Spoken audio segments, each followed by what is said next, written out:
At some point in your life, you'll begin to appreciate the small things. Your neighbor's herb garden, nature documentaries, and the free samples at Costco. And only once you get to that point in life, you will begin to appreciate cars like the Kia Niro EV. This car is affordable, with many used examples being priced under $20,000.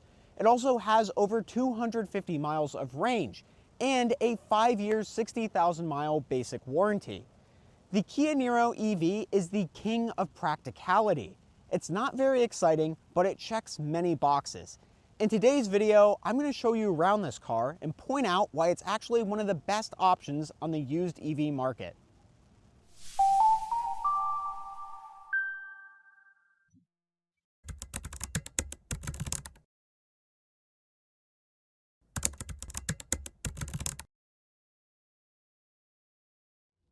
If you're new here, my name is Andrew Lambrecht. I'm a project engineer here at Ever, and I'm also a contributor at Inside EVs and Business Insider covering electric cars.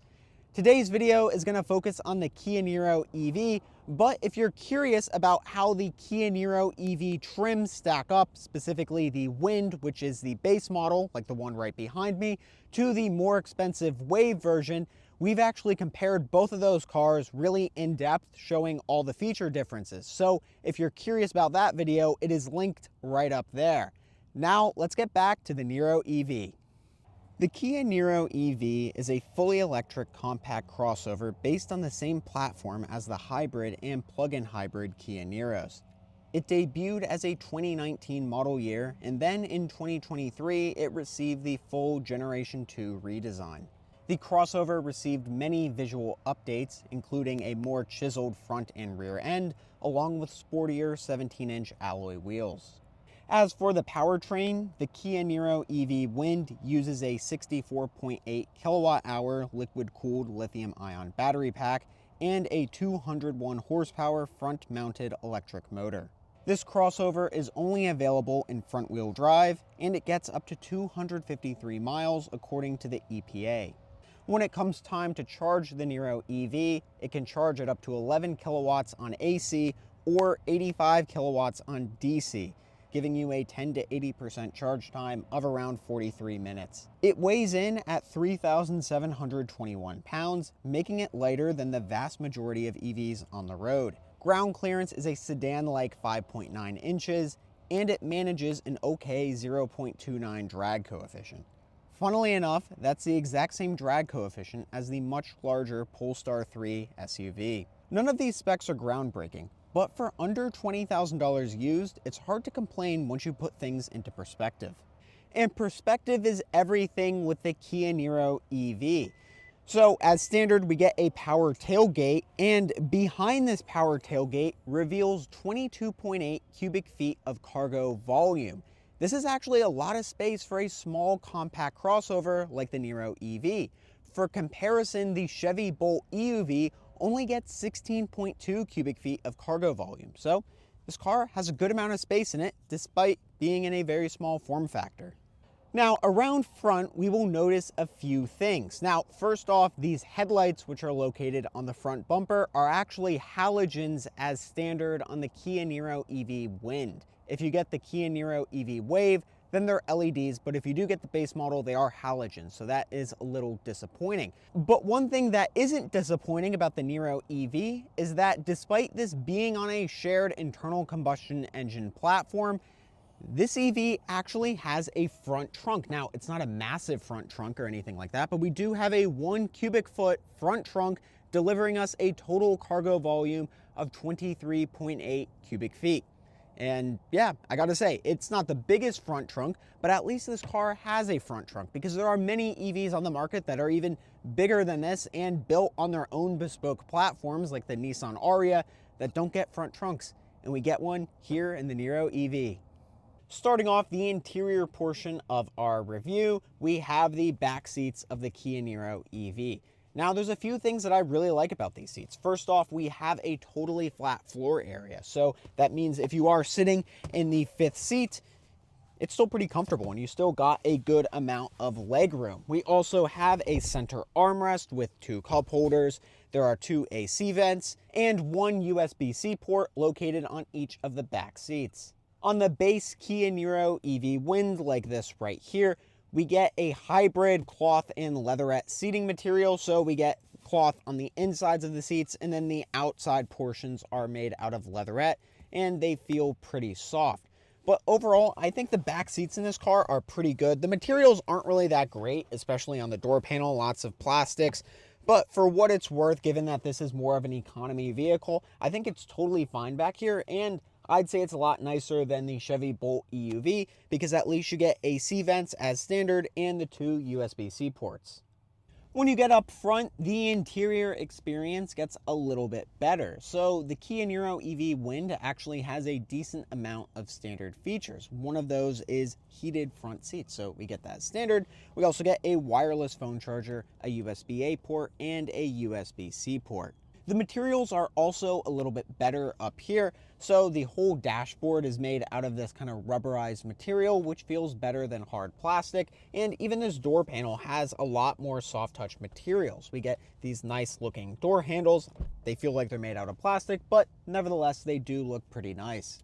The steering wheel has a nice feel to it, and there is actually a decent amount of kind of this glossy black plastic all throughout the interior. I know a lot of people don't really like glossy black plastic because it can show fingerprints and can get scratched, but I will say, and you will notice this, that this is a Hertz rental because I rented this car off of Hertz to do this video.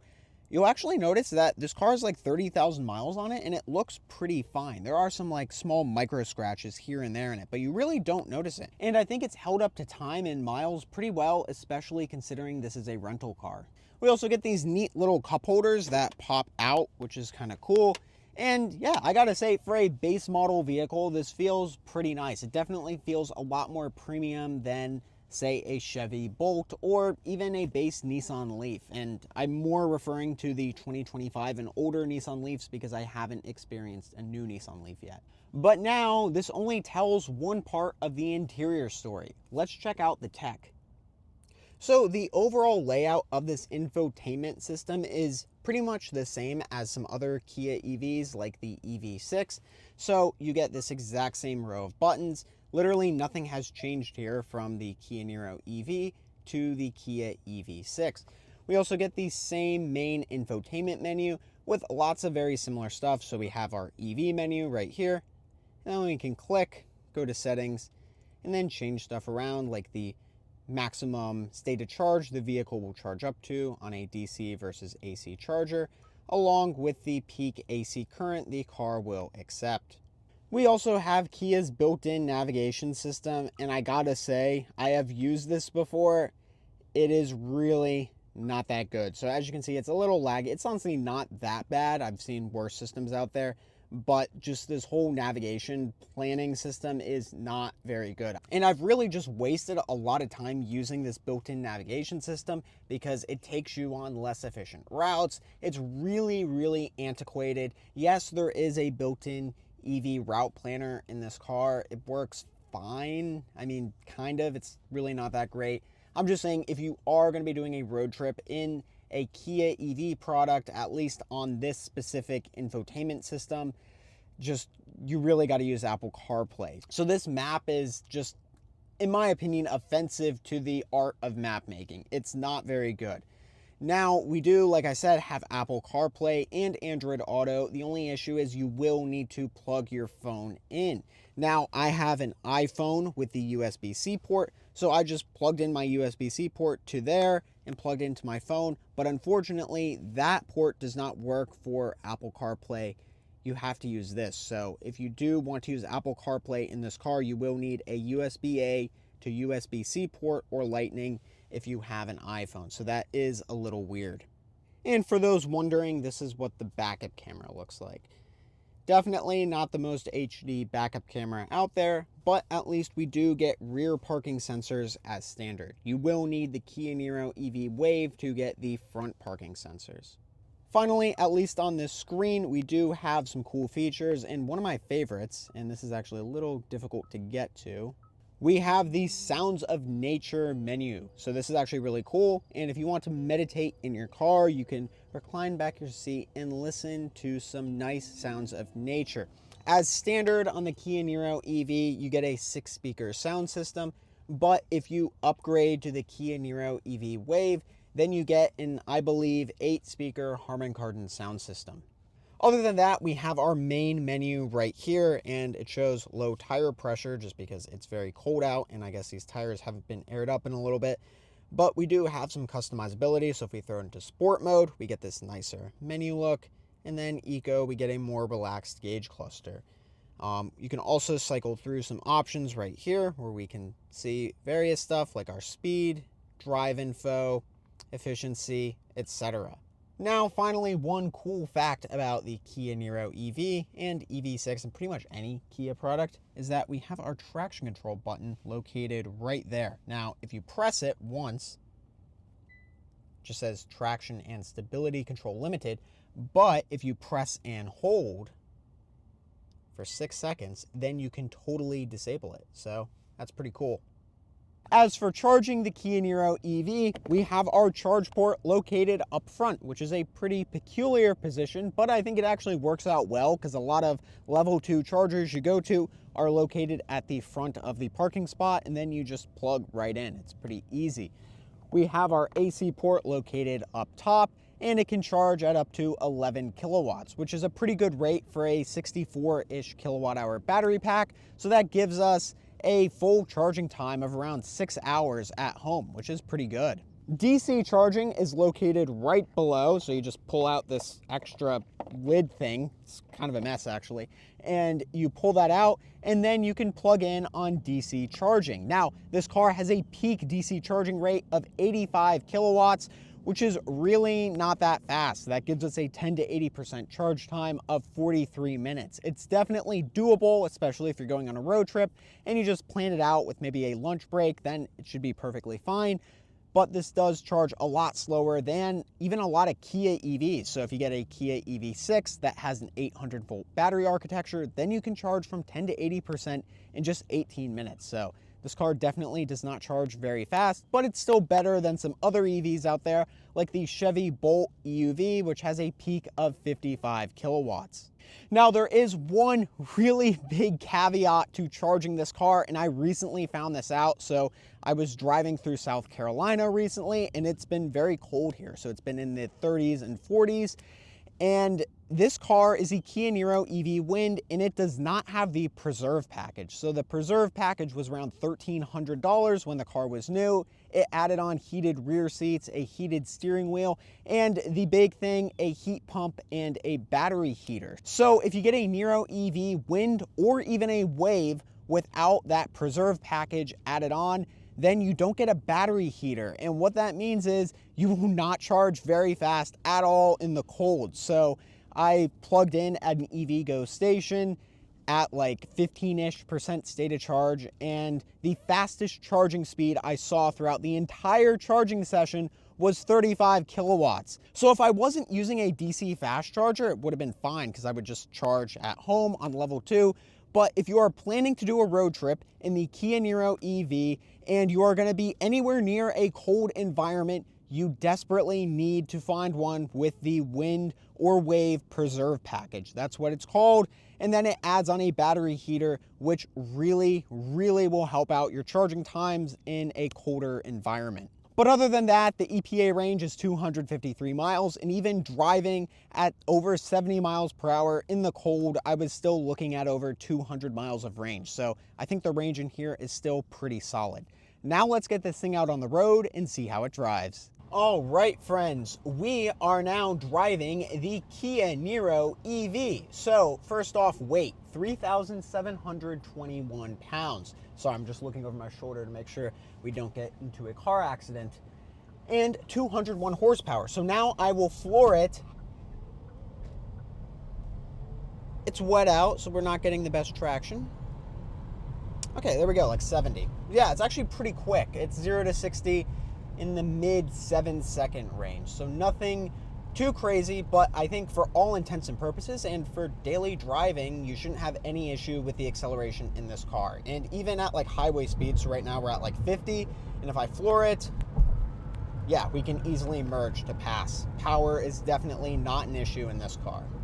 Now, one thing about the Niro EV is that it is front-wheel drive, and if you're familiar with some of our reviews here at Ever, I'm not a huge fan of front-wheel drive electric cars because when you accelerate, the load transfer goes to the rear of the vehicle, and the wheels propelling your car are at the front of the car, so there's less force on them, which means that you're not going to get as much grip, and therefore the tires might spin some more, and your acceleration could be limited just because there is less load on the front wheels.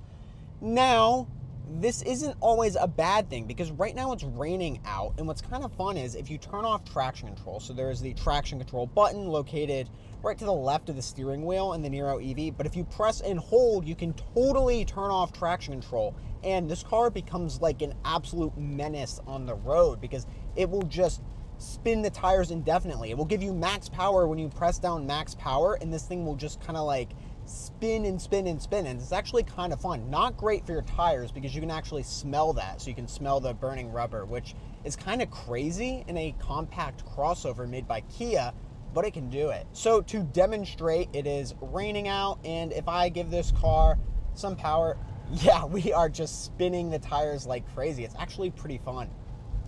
Other than that, the car drives fine. It drives like a regular compact crossover. The handling isn't amazing or anything like that, but I think the ride quality is actually pretty forgiving, and it's very comfortable to drive around town.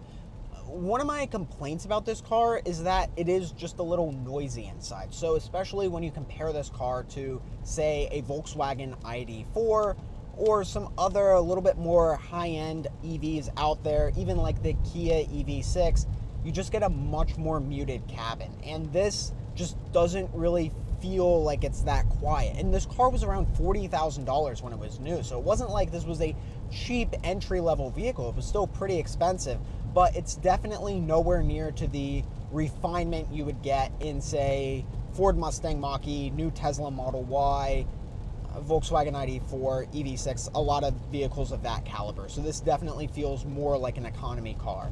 One thing I really respect about the Kia Niro EV is the fact that we do get one-pedal driving. Now, this car will default to level 3 regen, and it will have creep mode turned on. So if you put the car in drive, from default, the car will creep forward. But if you pull back one time on the left paddle shifter, you actually go into I-pedal mode, which is basically their one-pedal driving.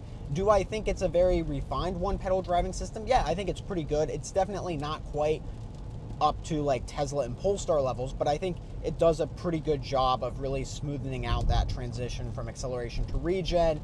But we do have one-pedal driving in the Kia Niro EV.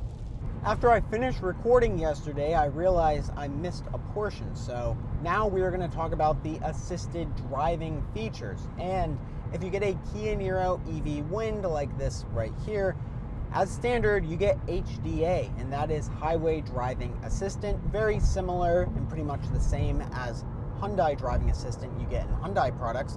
But anyways, this has lane centering and adaptive cruise control. It's very similar to Tesla's base autopilot, except this has concurrent steering. So if I want to take the right or left portion of the lane, you can do that and then let go, and then it will center itself back up again. After having experienced pretty much every single mainstream driver assistance feature out there, ranging from Super Cruise, Ford's Blue Cruise, FSD, just many systems out there, I really like Highway Driving Assistant. And why do I like it? Well, this isn't a camera-based system. So if you have a Tesla with autopilot and you simply look over at the infotainment display where the speed is, but also the maps, and you want to type something in, the car will freak out at you. Same thing with Super Cruise or Blue Cruise. So these systems don't like you looking anywhere besides directly ahead and sometimes in unnatural position. But this car isn't camera-based. So if you need to look at your maps for a little bit, you can look and the car will continue driving itself on the highway for you. You can remove your hands from the wheel for around like at least 30 seconds, so there's a pretty good period where you can go hands-free, but then every now and then it will just tell you to put your hands back on. If you upgrade to a Kia Niro EV Wave, then you get HDA 2.0, and the 2.0 version then adds on automated lane changes. So you simply put on your blinker and then the car will change lanes for you. It works pretty well, though it still requires you to like put your hand on the steering wheel at least once when it's doing those automated lane changes. My final nice thing to say about HDA is that whenever you put on the blinker to make a lane change, so right now it's lane centering, I put on my blinker, change lanes manually, and then after I let go of the blinker, the car will once again center itself in the lane, so you don't need to reactivate it or anything like that, and it puts you at the same speed you were at originally. The one thing I don't really like about HDA is that it's not very good around corners. So if you go around any turns that are just like even slightly curved, it really doesn't know what to do and will probably turn off. So this really only works well on pretty straight roads. You can do slight curves, but any significant curvature in the road, this car will not like. But overall, in terms of the driving experience, it's pretty pleasant in here. You get a lot of safety features, decent power, and yeah, I think this is a good car to drive. And I think for a lot of people buying one of these, maybe they're upgrading from, you know, a gas-powered compact crossover or something like that, they would be really pleased with the array of amenities and the overall electric driving experience you get in the Niro EV. And that's the Kia Niro EV. So honestly, after having driven this car for the past several days, I've really enjoyed my time with it. It has a really solid array of standard safety amenities, a good EPA range, and a decent amount of power. But putting things in perspective and considering you can find really nice examples for under $20,000, I think this is a pretty hard offer to beat. Like I said, if you are living in a cold environment, you really should find one with the Preserve package. But if you're not living in a cold environment and don't really crave all of the creature comforts you get in the Kia Niro EV Wave, like the ventilated seats, upgraded sound system, sunroof, etc., I think you will be really happy with the Niro EV Wind. You're frankly getting a really good package for not that much money.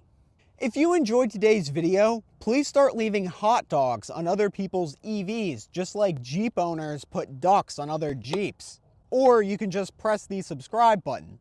Thanks for watching.